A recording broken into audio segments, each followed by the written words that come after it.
say yes too often, and stretch ourselves thin, thinking if we're just nice enough, friendly enough, easygoing enough, everyone will respect us. But here's the truth, no one tells you early enough. Respect doesn't come from being liked. It comes from being valued. And the sad part is, the more you try to be liked by everyone, the less they end up valuing you. You become that person who's always there, always available, always adjusting, always trying not to offend, always ready to sacrifice your own comfort just to keep the peace. Sounds noble, right? But you know what people start doing? They start taking you for granted. Because anything that's always available starts looking cheap. Look, I'm not saying don't be kind. I'm not saying go around being rude or arrogant. That's not strength. That's insecurity with sunglasses on. I'm saying know your worth. Because when you know your worth, you won't just give it away like free popcorn at a movie premiere. You'll offer it to those who deserve it, to those who respect your time, your energy, and your presence. Think about it. When was the last time you truly valued something that was easy to get? Whether it's people or possessions, we instinctively place more value on what requires effort, boundaries, and intentionality. It's just how we're wired. You don't see people forming lines for something they can pick up off the street. But tell them there's a limited edition, something rare, something precious, and boom, people line up, they pay attention. You need to start treating your own time and energy the same way. In my own life, I've seen it happen. Early in my career, I said yes to every request, every invitation, every meeting. I was everywhere. People would say, Shah Rukh is so down to earth, so approachable. And sure, that sounds great. But slowly, I realized I was burning out. And the worst part? Some people didn't respect the effort. It became expected. I was giving my presence away like it was a party favor, not realizing that sometimes mystery is not arrogance, it's preservation. I had to step back, create distance, protect my peace. And the funny thing is, when I started doing that, people didn't pull away, they leaned in. Because when you stop trying so hard to be liked by everyone, you create space for people to genuinely respect you. There's a difference between being nice and being respected. Niceness is like sugar.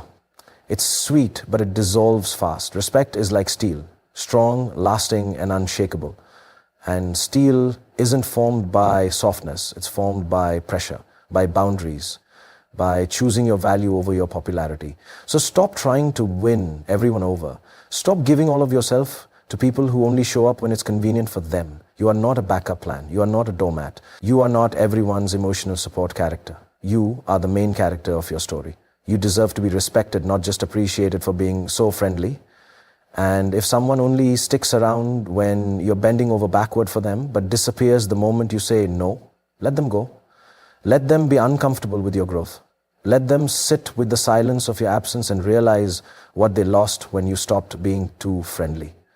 Because here's the final truth. Your kindness should be your strength, not your weakness. Let it shine, yes.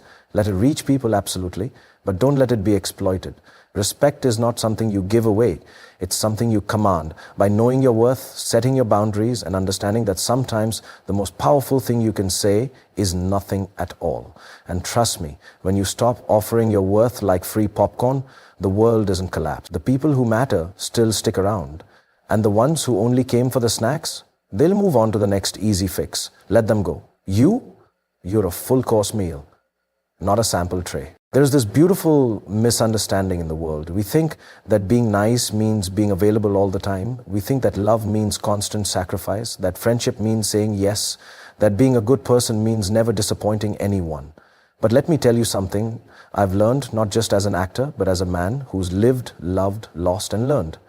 Boundaries are not cruelty, they are clarity. They are not walls, they are self-respect. You see, we're taught to open our hearts, to welcome people in, to make space for everyone. And that's a beautiful thing until it isn't. Until you find yourself shrinking so others can stretch. Until your yes becomes a reflex, not a decision.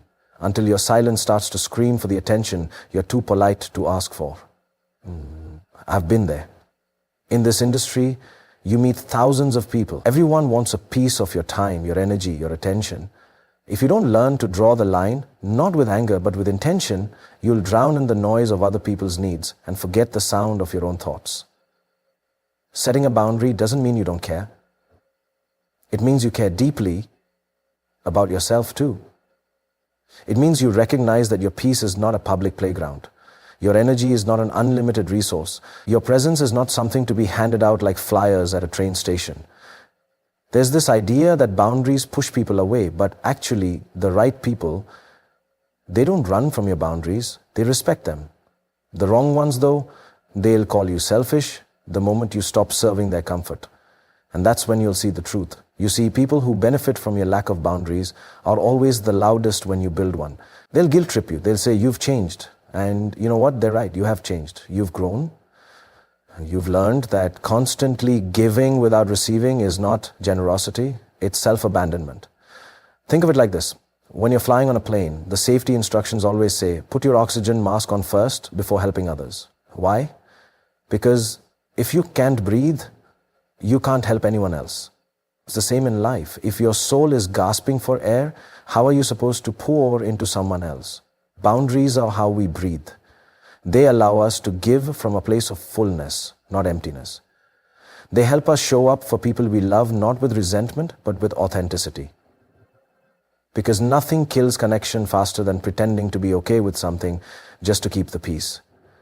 I've learned to say no, not with arrogance, not with hostility, but with honesty.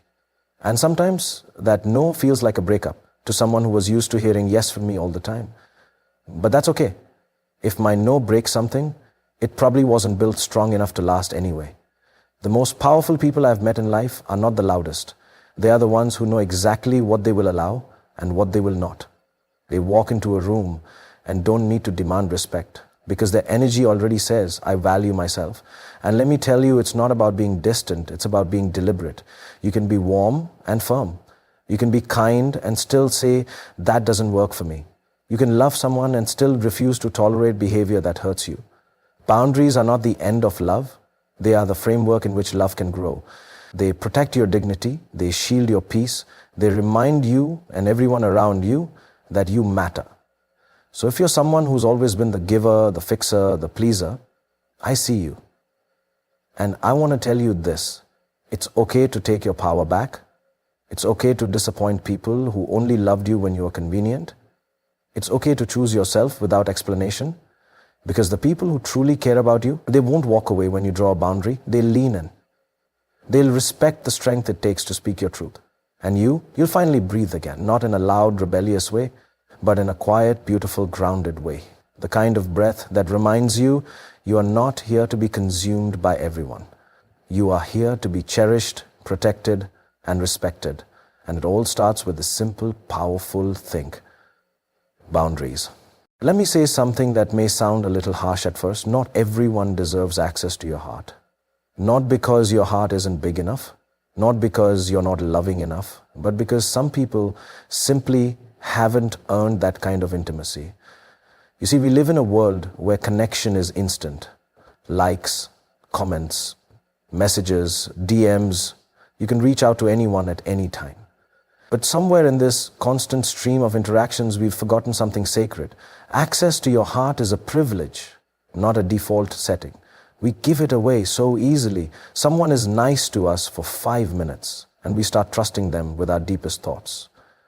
We mistake attention for affection, consistency for loyalty, and charm for character. And in the process, we end up opening doors to people who only came in to look around, not stay. And you know what hurts the most? It's not the heartbreak. It's the realization that you handed the keys to your peace, your trust, your vulnerability to someone who had no idea how to treat it. Let me be honest. There were times in my life when I wanted to be loved so badly that I let the wrong people in. People who were sweet in the beginning, but turned cold when I needed warmth. People who celebrated me in public, but questioned me in private. People who only came close when it benefited them, and disappeared when it didn't. And every time that happened, I thought, maybe I was the problem. Maybe I was too much, too emotional, too trusting, too available. But here's what I finally learned. I wasn't too much. I was just giving too much of myself to people who were never meant to hold it. They weren't bad people. They just weren't meant to have access to that part of me, the part that's soft, the part that loves deeply, the part that forgives too easily.